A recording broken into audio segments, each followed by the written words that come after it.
We have a guest for this segment, Christina. Yes. We have Chris Moran. He's the CEO of Solar Negotiators, Solar Maintenance Pros. Chris, thank you very much for joining us. How are you doing today? Good. Thanks for having me. Hey, before we get into solar, anything you want to say about Flag Day? Happy Flag Day. Happy Flag Day. I look forward to it all year, and here it is. All right, Chris. Hey, tell us what's the latest with the solar industry. What's going on? Any newsworthy stuff? Yeah, sure. I think for a lot of folks right now, energy and energy costs, it's kind of top of mind, right? Obviously, we're paying at the gas pump. So people are thinking more and more about, ways that they can potentially save a few dollars on a monthly basis. Solar is oftentimes kind of the instinctive topic that people go to when discussing it. There are some interesting things happening in the industry. I was on a few months back with you guys, and we were looking at the proposed decision that would essentially change the solar industry here in California, and it comes down to some changes in how credits are paid to customers when they push power to the grid. There's a solar tax on the table, essentially taxing people, and I'm happy to go into more detail about that. But that's really top of mind for most people in, call it the energy sector, the solar and renewable energy sector. And then people still have lots and lots of questions about batteries. That's kind of become our new topic and focal point that people want more information on. Well, let's talk a little bit about both of those. Where do things stand with the state of California and solar energy, solar owners, and this tax that they're looking at? Yeah, so in mid-December, there was a proposed decision submitted by the CPUC, and it would have essentially, in summary, reduced credits that solar owners, when they push power to the grid, it would have reduced those by about 70 to 80%. It would have imposed a fixed fee to the grid that would have been probably about an average of $60 per customer on top of those reduced credits. And that was really, those two things compounded, and they did a study and found that would have essentially reduced the industry down by 90 to 95%. There was huge backlash, and in February, the CPUC decided to postpone that decision because it was very unpopular.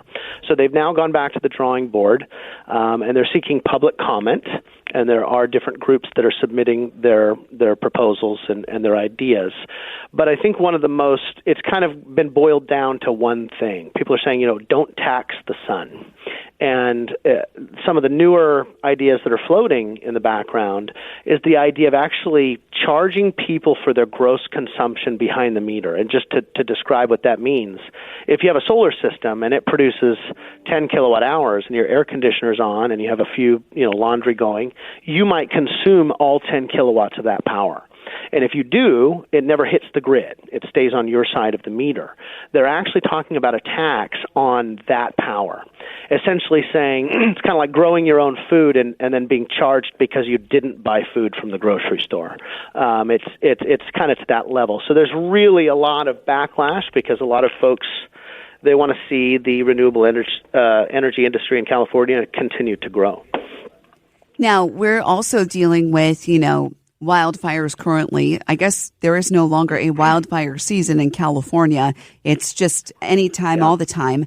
And with that comes, with the summer heat, wildfires, rolling blackouts, energy, all of that. And so I know that that's a reason that I am interested in the battery backup stuff. Yep. So let's talk about battery backup and good, bad, and everything that comes with it. Sure. Most people are intrigued by the concept of having the ability to store their own electricity at their home. It's a very appealing concept. So the curiosity is there.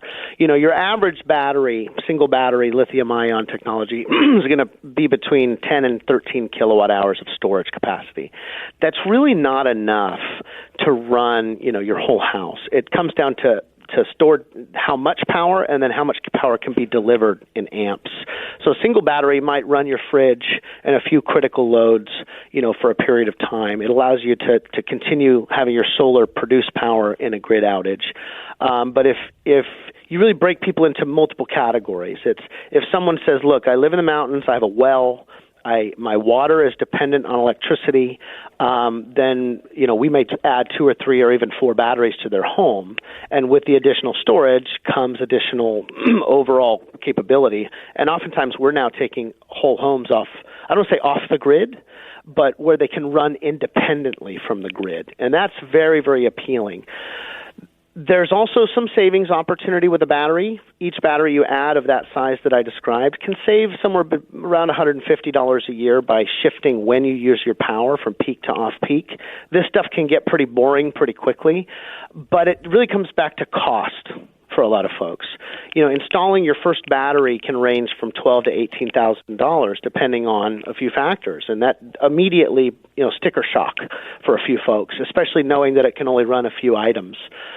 Fortunately, it does qualify for federal tax credits, so long as it is powered by 75%, from renewable energy like solar.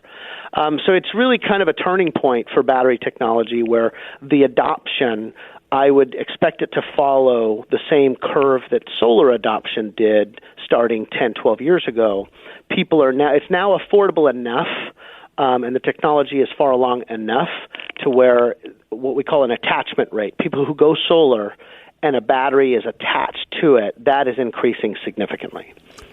I'm just kind of, where is the state of California? They want all this renewable energy. That's kind of been the attitude, but it seems like their attitude is changing a little bit. You're talking about some of these rules. So where do you think where is the state of California's head on this stuff? Well, I think if you break it up into, the governor's office and the legislature, a lot of these rule changes were proposed in the state Senate last year. And a state senator was kind of leading the charge of getting these changes, and it failed. It didn't get the votes because there just wasn't enough support for it. But those are elected officials, whereas the commissioners at the CPUC, they're not elected; they're appointed, and because they have the authority to regulate these decisions, there's kind of some autonomy there that is not necessarily as influenced by public opinion as it might be, for an elected official. Governor Newsom in January said publicly, when he was presented at a news conference about these changes, his exact words were, "We have some work to do." So he seems to be very on the side of allowing solar to continue to thrive and supporting policies that do so.